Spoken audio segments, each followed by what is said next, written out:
Cheers, welcome to the weekend. It is Friday, it is 6 o'clock and it's time to wind down from the week that was. David and Christie Whitehill, welcome to the 1 o'clock show. Thanks for having us. How's your week been? Oh, busy. Yeah, we've got a 10-month-old, so it's hell. He's almost one, like in 2 weeks. 12 months old. He's almost one. I'm going to finish the rest of this.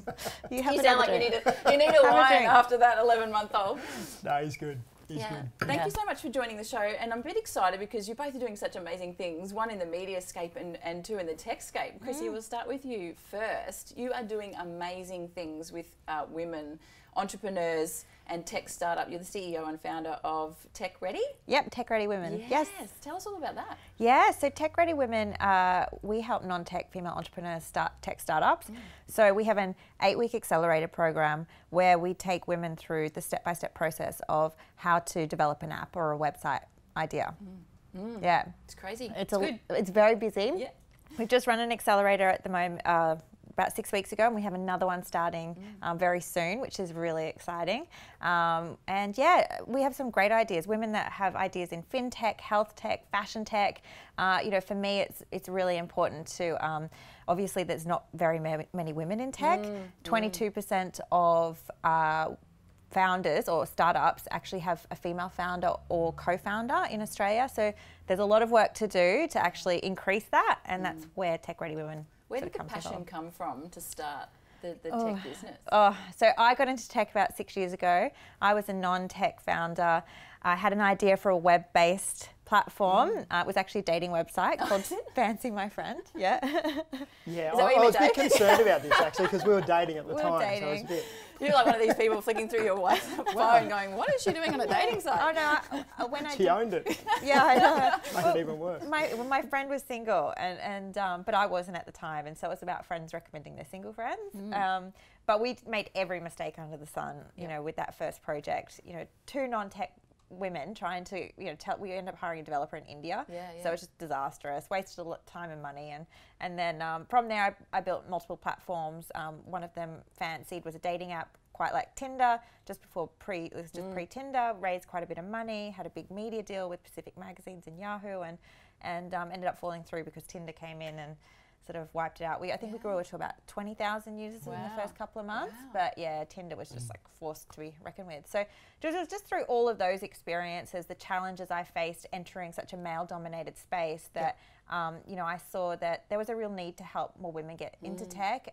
You know, break down some of those barriers, which, you know, can come from, you know, the culture. It's a very you know, bro type culture. So I wanted to create a really fun, welcoming environment where women can learn the skills and also connect with, you know, mentors and industry experts that can give them that leg up if they have an idea for a tech startup. Because I think the great thing too is that it's, you know, women probably not only with, you know, that have young families that can sort of get their businesses off the ground from home, but, you know, it's also the more corporate and women that can get into that space as well, which I think is really great. Yeah, no, definitely. Like the women that come through our program, you know, they're either in a corporate role and they're already working on a side hustle or something that they're really passionate about, or they're, you know, a mum that's wanting to get back into the workforce but doesn't want to have to be, you know, restricted to a 9-to-5 corporate role, or you know, in a job, and wants to work on something and solve problems, like meaningful problems for people. And obviously technology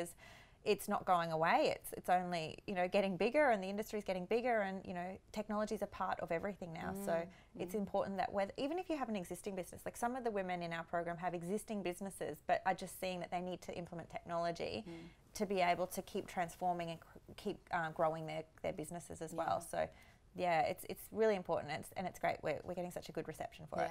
Dave, do you get involved much with the tech side?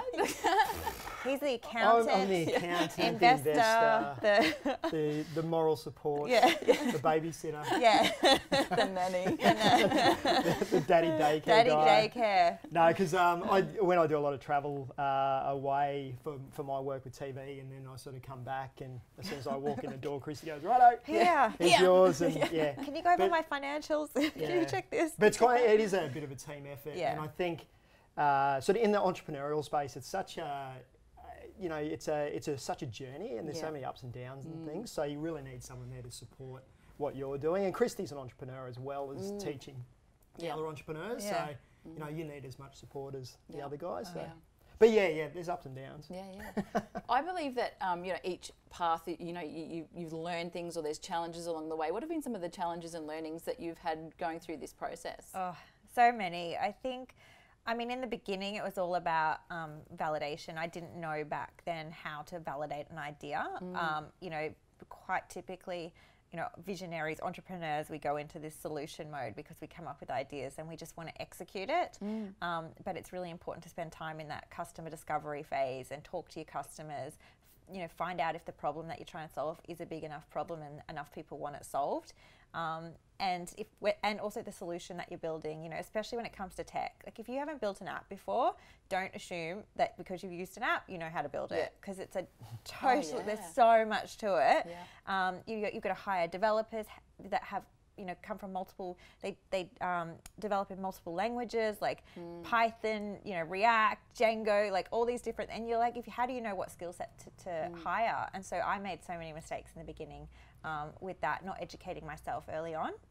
I think a big thing as well that's sort of driven Christie is that because she made a few big mistakes, like, you know, there's a $100,000 investment that's gone from past experiences and things, but that gives you these amazing opportunities to help other people and to help them kind of save money. I know the pain. Like, I know the pain. That's the biggest fear, I think, with people, though, is the money, you know, going into any venture where it's that capital outlay and the fear of, oh my goodness, you know, I'm going to be $100,000 in debt or $200,000 in debt. Look, and personally, like, out of personal wealth, you know, $1 is quite, you know, it's a lot of money. Not a lot of money, but it actually means something. Whereas if you're getting corporate dollars paying for things, then it kind of isn't a huge amount of money. So when you've got that hurt in the game, it's kind of, you take it pretty seriously. So you want to get it right, I think, as you go along. Yeah, I also think, you know, the times where I have made the mistakes is when I haven't backed myself or believed in the decision, in my gut feeling of what I should do. And so making wrong people hires as well.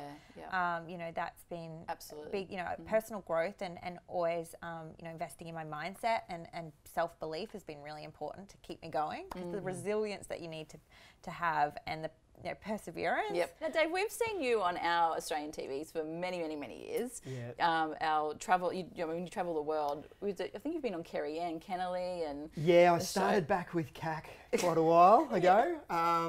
So I sort of started off with Channel 9 doing a kids show, which you'll find like Katrina Roundtree and those sort of guys did that as well. And it's such an amazing place to start because they throw you in the deep end and you have to do everything. Sink or swim. Yeah, and so you're producing and you're presenting and you're learning about cameras and you're learning about interviews and all that type of stuff. So that's been great. Sorry for grabbing your leg there.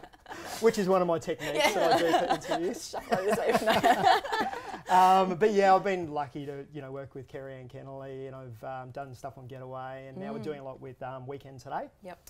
With Channel 9. So I do a lot of the international travel stories, essentially. So, you know, we get to go to Antarctica and China and Africa and... in 1 year, actually, we did every continent on the planet in... How did you cope? Oh, it's well, now that we have a baby, it's a bit harder, I can tell you, and more expensive, because I'm like, I need the help, you know, but when he goes away, I think it's because I work so much, it's like, okay, I can get a lot of work done and then we can spend quality time together when he gets back. What's been one of your career challenges so far or to date? Look, I think the thing with television is you got to stay in the game, because, you know, you'll get a lot of these one-hit wonders kind of thing that'll be coming out of reality shows and that type of stuff. And there's some really great talent that is coming out of it, but also they've been thrown into this position and really haven't done anything to get there in terms of having the foundation to stay in the game. So I've been in TV for probably 20 odd years, doing a whole lot of different shows, and it's just a case of being able to stay in there, and that's been, you know, a big challenge. And it's all about networks, and it's all about, you know, having business relationships with the right people and all that type of stuff. And I guess it's an entrepreneurial kind of headspace too.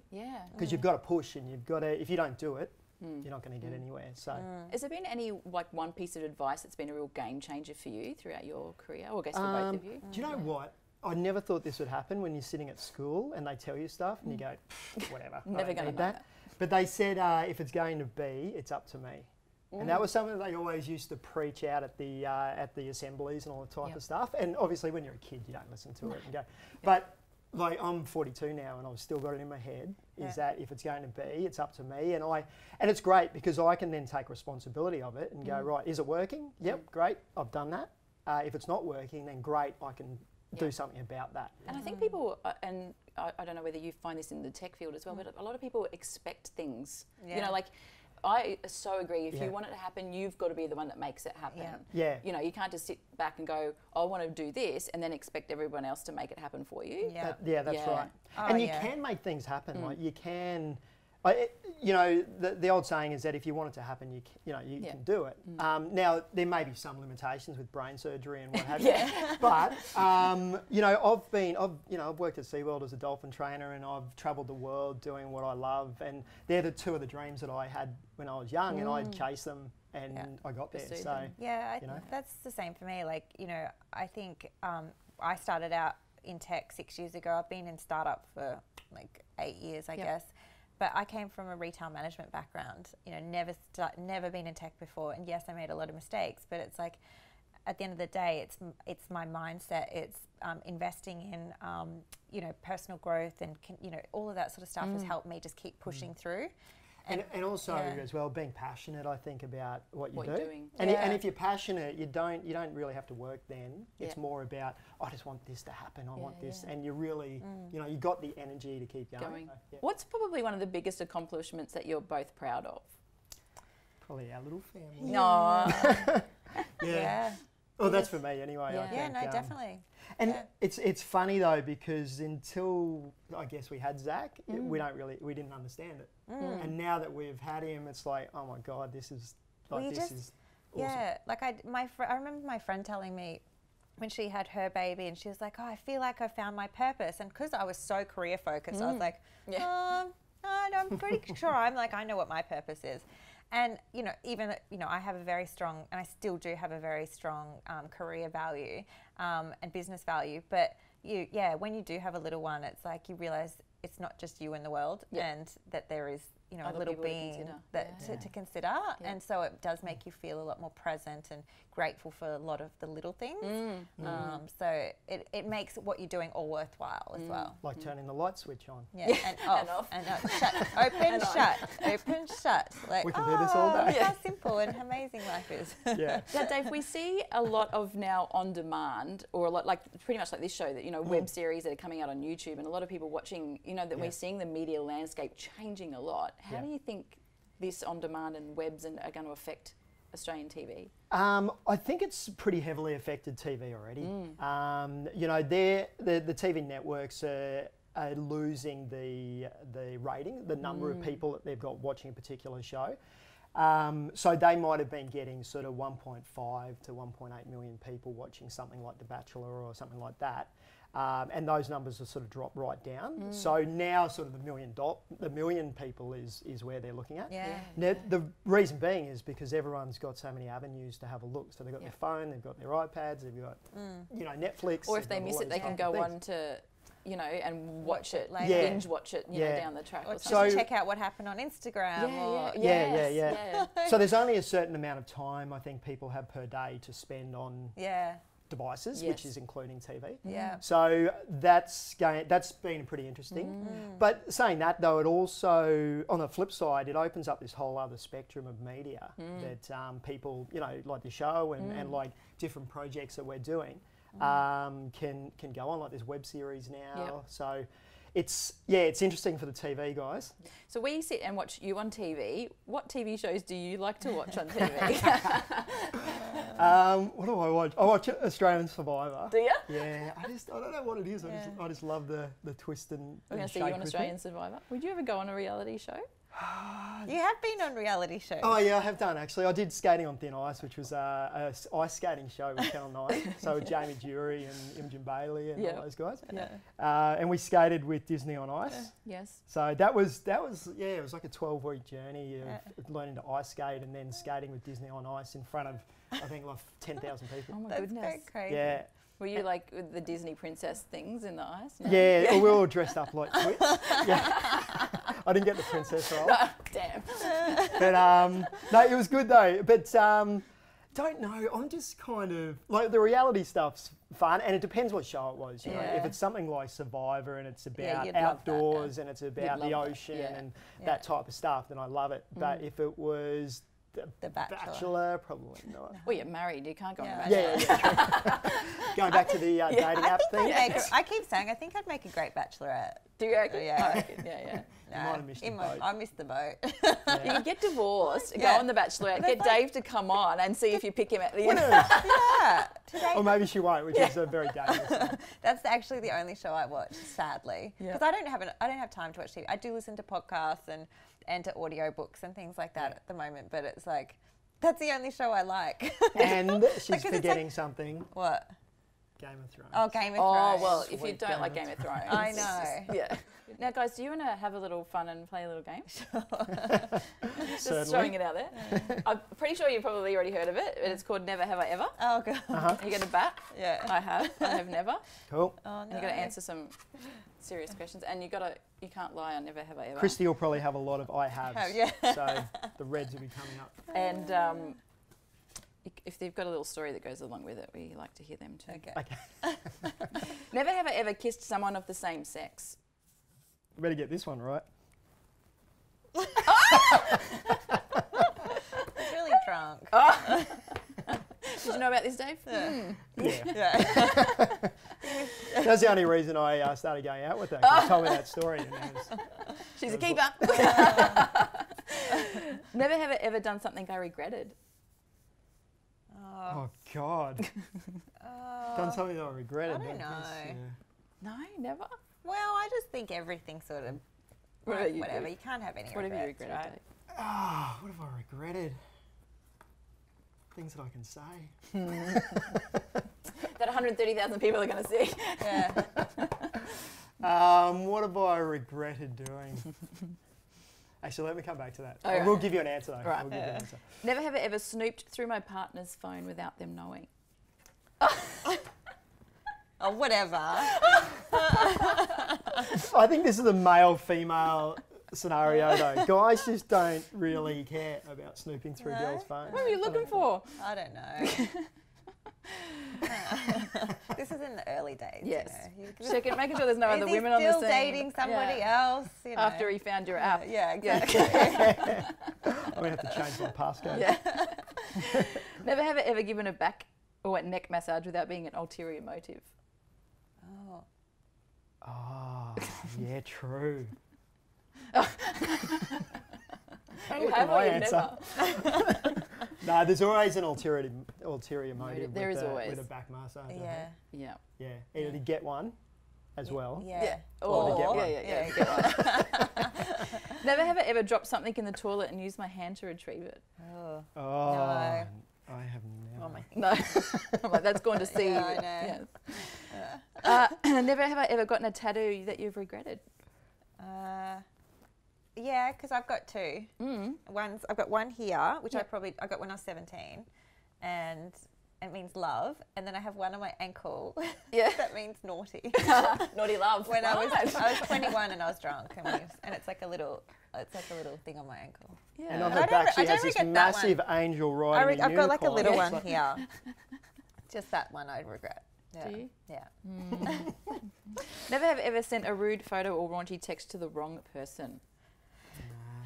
No, but somebody I'm sent a them safe- to me. She hesitated. I know. No, I was just thinking someone sent them to me before. It's like, oh. I had a staff member. Oh, wow. I haven't even heard this story. Yes, this is you great. have. Have I? Yeah, this is fancy days. Remember the marketing guy that was working for me, and he accidentally sent me this. I can't even say it's so rude to say it was meant to be for another girl, but like, hey, do you like want to? Oh my Lord. And it went to me, and I was like, oh my God. Did he realise that he was it? like, holy shit. Afterwards was so mortified, the poor guy. Oh, but anyway. Poor thing. I've actually had a staff member that's done that to me as well. Like her husband worked away and in the mines, and she was thinking she was sending him this. Oh, so she...